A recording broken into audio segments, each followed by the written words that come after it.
November 1979, Iranian militants seized the American embassy in Iran. More than 50 men and women are held hostage despite worldwide appeals for their release. It was never supposed to turn out this way. We had this idealistic dream that Islam would solve all our problems. So much was promised, so little was delivered. We had hoped that this religion would save us and give us a better life. The goal was to raise a generation to carry the banner of Islam to the ends of the earth. People loved Islam so much that they were willing to die for it. Nobody could have damaged Islam as much as the men who once ruled our nation and those in charge today. Leaving a nation struggling to find its soul. We are still asking our parents why they stood for such a revolution, for such a religion. With too few answers, many Iranians are now seeking alternatives to Islam. They're looking everywhere because there is a vacuum, a spiritual vacuum in Iran. Most of young people, they're looking for something. In their mind, most of them, they're done with Islam. Today, inside one of the world's most repressive societies, a growing number are turning to the man from Galilee.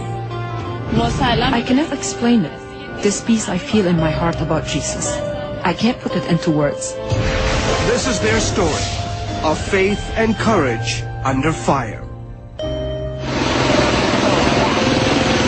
It's Tuesday evening, sometime after 7 p.m. And as usual, the streets are clogged with Iranians heading home for the night.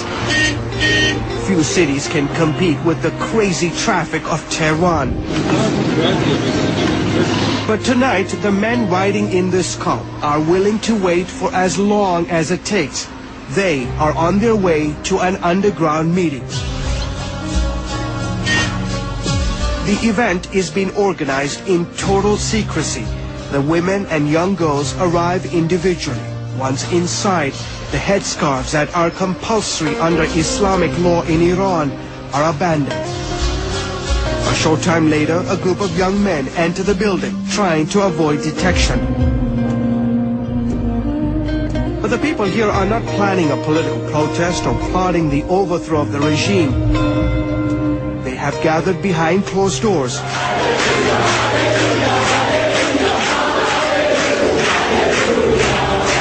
to worship Jesus Christ.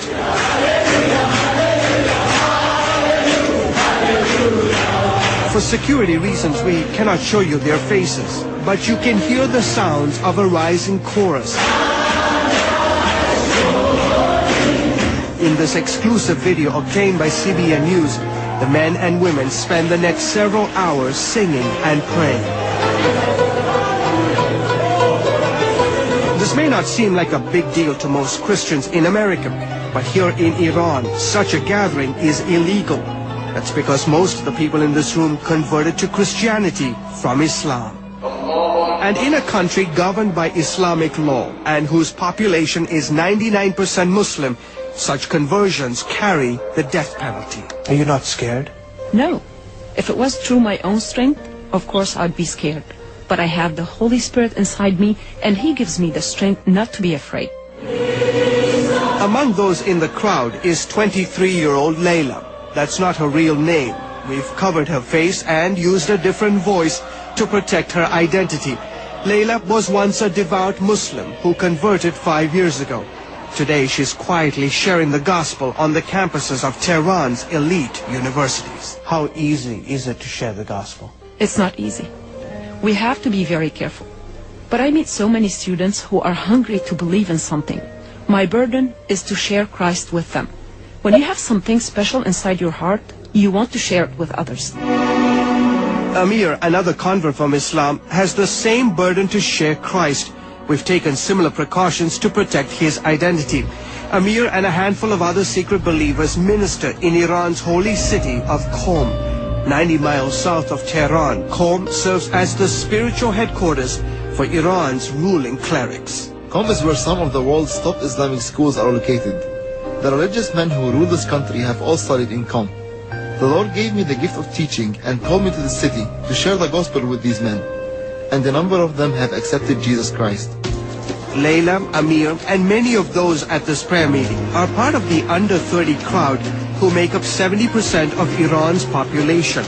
Many of them have little or no memory of the Islamic Revolution that swept the radicals to power back in 1979. Publicly, this younger generation obeys the strict rules imposed by the hardliners. Privately, they live as they want. More than 80% of them are depressed. They are disappointed. They feel like they have no future. They are so angry that no good thing has come from the Islamic Revolution. Are they rebelling against Islam? Yes, they feel like this religion wants to always condemn them. There's so much restrictions put on them. They are constantly told what to do and what not to do. So many of them are tired of hearing this and are getting bored with Islam. Mosques that were often filled before the revolution are often empty today. The young people say that they don't have any religion. They don't have any belief. Some of them even say they are not Muslim. Christians make up less than 1% of Iran's 70 million people. The majority of these Christians are from the Armenian, Assyrian, or Chaldean churches. And because these churches do not actively seek out new believers, the government tolerates them. One notable exception is evangelical Christians, whose numbers are said to be growing. Many are Muslim-born Iranians who converted to Christianity as a result of dreams and visions. And for these people, life is often more challenging. The price for converting can be everything. But as Christ said, if you want to be his follower, you have to forsake all, including your life. In the last decade, several Iranian believers have paid the ultimate price. The majority of those killed were former Muslims. Several remain behind bars for hiding their conversions to Christianity. Despite the challenges, Iranians are more open to the gospel than ever before. The internet and satellite television is giving people greater access to the message of Christ. On a recent Tuesday afternoon, CBN News met a group of young Muslim girls who talked about their encounters with Jesus. For security reasons, we've covered their faces. I feel relaxed and secure when I read about Jesus. I ask him to help me when I have problems. I know a lot of Muslims who go to church. I go there to find peace. I can't explain this peace to you. We have so much respect for Jesus. So many of my friends feel this way too. Today, a network of these secret underground churches operates throughout the country, giving Iranian believers a place to fellowship. Risking the wrath of the Islamic authorities, these young men and women are on this night praying for more boldness to share their faith in a hostile culture filled with many open hearts. I'm George Thomas.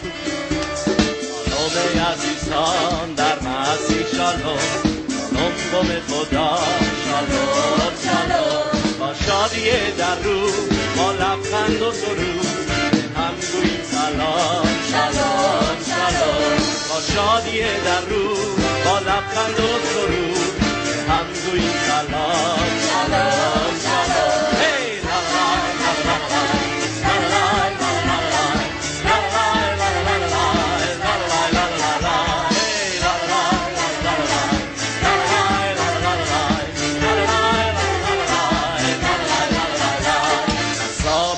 هی لا لا لا لا با روح و با ایمان در باد و توفان‌ها شالوم شالوم همه ملت ها با شادی سرآیند زمین شادی کند شالوم شالوم همه ملت ها با شادی سرآیند زمین شادی کند شالوم شالوم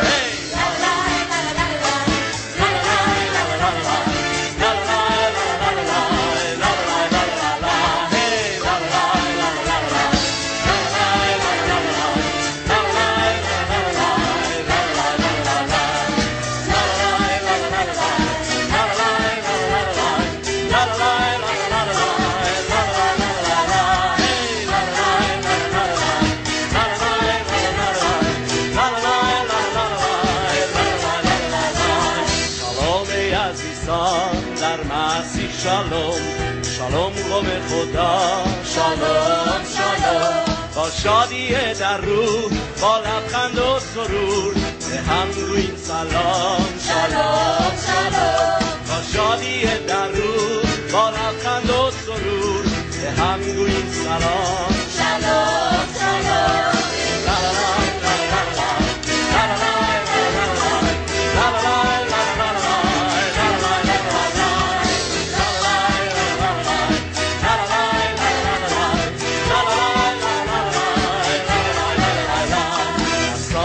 افراسین با روح و با ایمان در باد و توفان ها شلام شلام همه ملت ها با شادی سرآیند زمین شادی کند شلام